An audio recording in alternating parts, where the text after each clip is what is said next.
Shalom, bien-aimés de Dieu, je vous salue au nom de Jésus-Christ, notre Seigneur, notre Sauveur.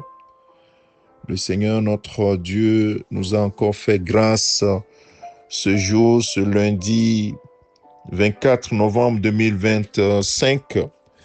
Le Seigneur nous a prêté le souffle de vie et à chaque fois, nous devons lui dire notre reconnaissance. Et je te propose de lui dire toute notre reconnaissance déjà à l'entrée avec une courte prière. Seigneur, notre Père, notre Dieu, nous te remercions pour le souffle de vie que tu nous as prêté. Oui, c'est par grâce que nous sommes encore vivants, nous sommes comptés parmi les vivants et nous voulons te rendre toute la gloire. Nous nous soumettons entièrement à toi, Seigneur, parle-nous et que ton Esprit Saint témoigne à notre esprit que nous sommes enfants de Dieu, que nous devons obéir à ta parole. Et Seigneur, marcher comme toi tu veux. Béni sois-tu, Père. Parle-nous, ton serviteur, ta servante est à l'écoute. Au nom de Jésus-Christ. Amen. Bien-aimés, nous allons examiner la parole de Dieu dans l'Ancien Testament, une histoire qui concerne le roi David. David qui est l'homme selon le cœur de Dieu, qui va faire un sacrifice qui va lui coûter. Et il va dire quelque chose qui va nous intéresser ce matin. Dans 2 Samuel chapitre 24, 2 Samuel chapitre 24, à partir du verset 23. Le contexte, je vais donner rapidement le contexte, c'est que David a fait un dénombrement du peuple, ce qui lui était interdit. Il avait donc désobéi à Dieu. Et il y a eu une plaie qui est arrivée sur le peuple, c'est-à-dire la peste. Et il est tombé, ce sont 10 000 personnes. Donc, ce sont 10 000 personnes sont mortes dans cette affaire.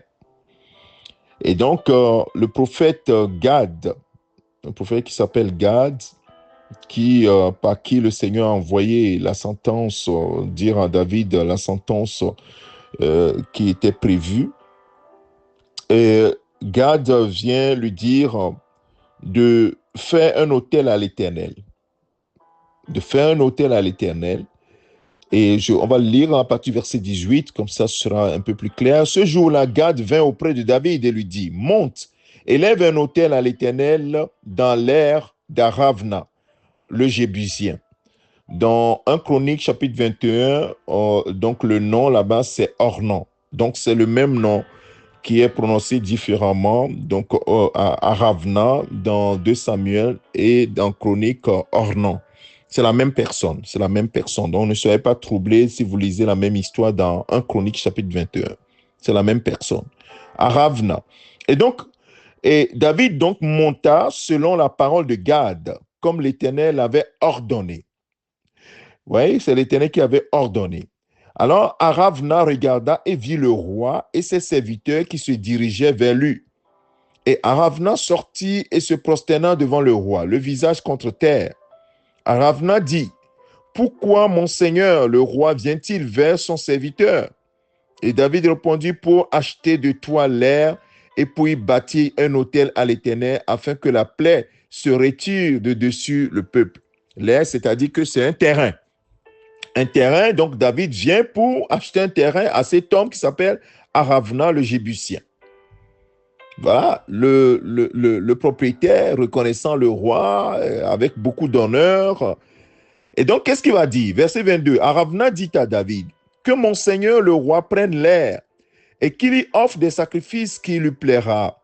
Vois, les bœufs seront pour l'holocauste et les chars avec l'attelage serviront de bois. » Ravna, verset 23. C'est du verset 23 au verset 25 qui m'intéresse. 2 Samuel, chapitre 24, verset 23 au verset 25. Là, on arrive maintenant au verset 23. Vous avez compris le contexte. Écoutez très bien cette partie. Ravna donna le tout au roi. Et Ravna dit au roi, que l'Éternel, ton Dieu, te soit favorable.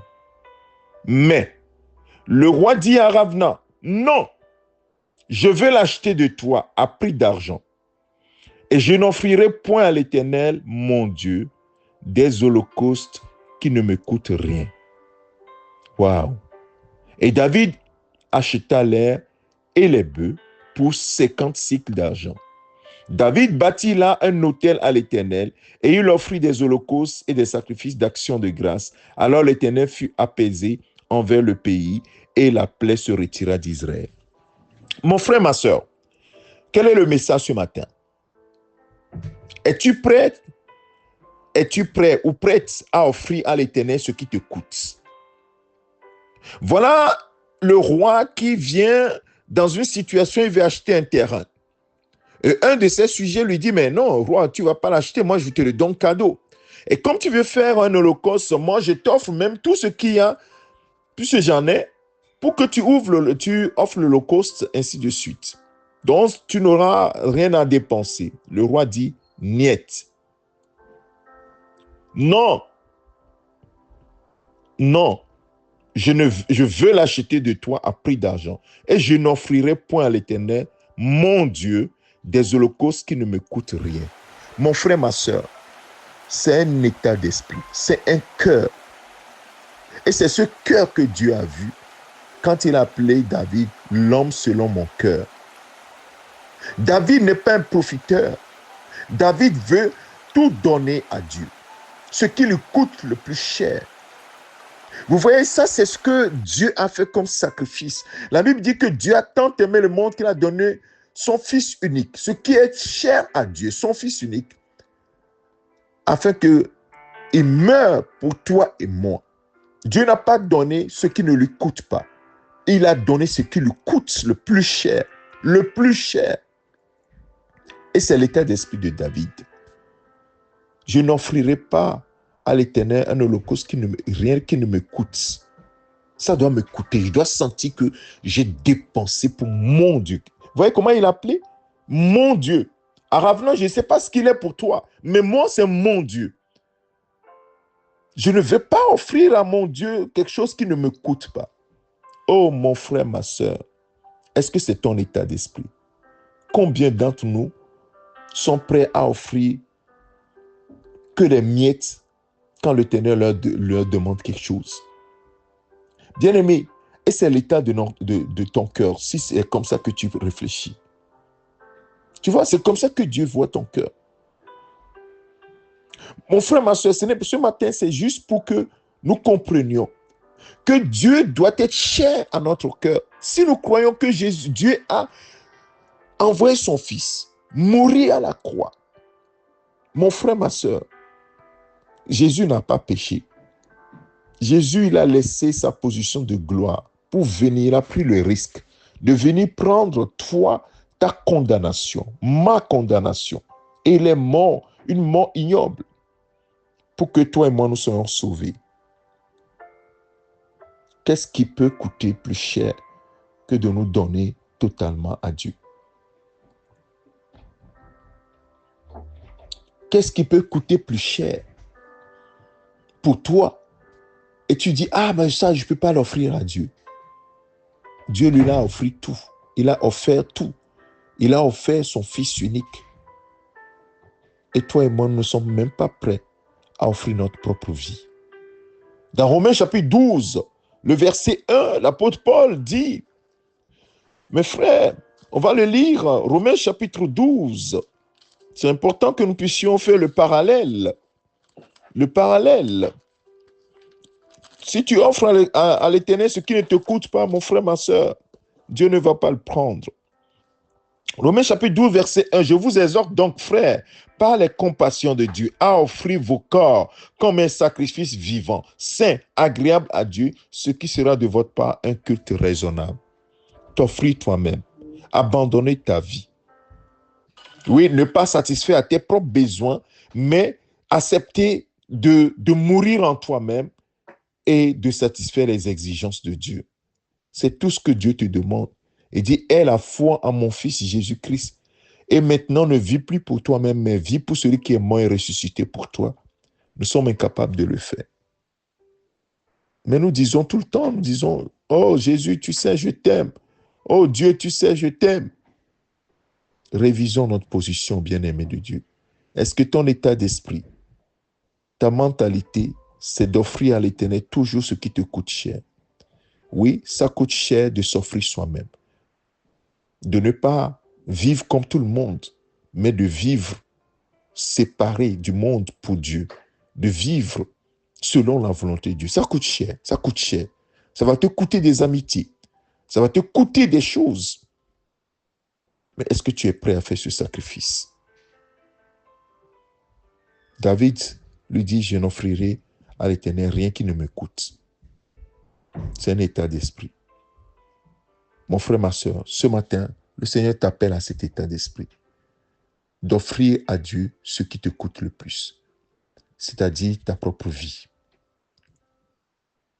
ta volonté, tes sentiments, tes plans. Oui, il faut que ça te coûte. Tes plans. Oui, Seigneur. Si je ne te connaissais pas, voilà le plan que j'allais faire. Mais maintenant que je te connais, je mets devant ton autel. Est-ce que c'est ce que tu veux que je fasse? Dieu dit non. Ok, Seigneur, je renonce. Est-ce que tu es prêt à faire ça? Est-ce que tu es prêt à faire ça? À renoncer à ta propre vie, à renoncer à tes projets, à renoncer à ce qui te était cher pour toi dans le passé. L'apôtre Paul dit que ce qui était pour moi comme un gain, maintenant c'est comme de la boue à cause de l'excellence de la connaissance de Christ. Es-tu prêt, mon frère? Es-tu prêt, ma soeur? Es-tu prête, ma soeur, à offrir à l'Éternel ce qui te coûte? Réfléchis à cela. Pose-toi la question. Si tu n'es pas prêt à le faire, demande de l'aide au Saint-Esprit. Saint-Esprit, aide-moi. Aide-moi à me détacher de ce monde, des choses de ce monde. Souvent, ce qui nous retient, c'est les choses de ce monde.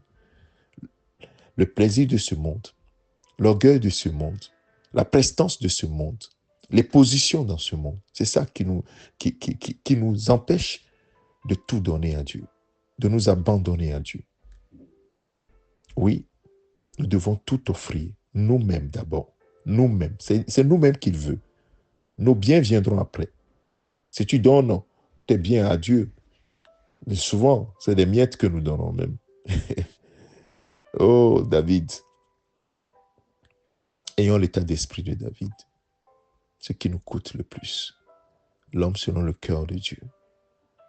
Mon frère, ma soeur, en ce début de semaine, j'aimerais partager cette réflexion avec toi. Est-ce que tu es prêt à offrir à l'Éternel ce qui te coûte le plus? Ce qui te coûte le plus. Réfléchis à cette question. Nous allons prier. Père, merci à toi. Donne-nous, Seigneur, de réfléchir à cette question. Très souvent, nous ne sommes pas prêts. Nous m'as sacrifié 1 heure pour toi, 2 heures pour toi, 1 nuit pour toi pour prier. Quand tu nous demandes quelque chose, nous ne sommes pas prêts à le faire. Seigneur, nous te supplions, aide-nous par ton Esprit Saint à avoir cette pensée du sacrifice. Oui, si Christ est mort pour nous, c'est qu'il a tout offert. Il a offert sa vie, sa propre vie, ce qui est plus cher, pour nous sauver, nous. Et la Bible nous dit que nous aussi, nous devons nous offrir les uns les autres. Nous devons nous offrir pour les uns et pour les autres. C'est-à-dire nous sacrifier. Oui. Oh Seigneur, aide-nous. Aide mon frère, aide ma soeur. Aide-moi que nous ayons cet état d'esprit. Tu es un Dieu d'alliance, un Dieu qui aime le sacrifice. Tu aimes tout parce que tu es Seigneur. Tu n'aimes pas le partiel. C'est pourquoi tu dis, donnez-moi votre cœur. Pas une partie, tout votre cœur, tout votre être.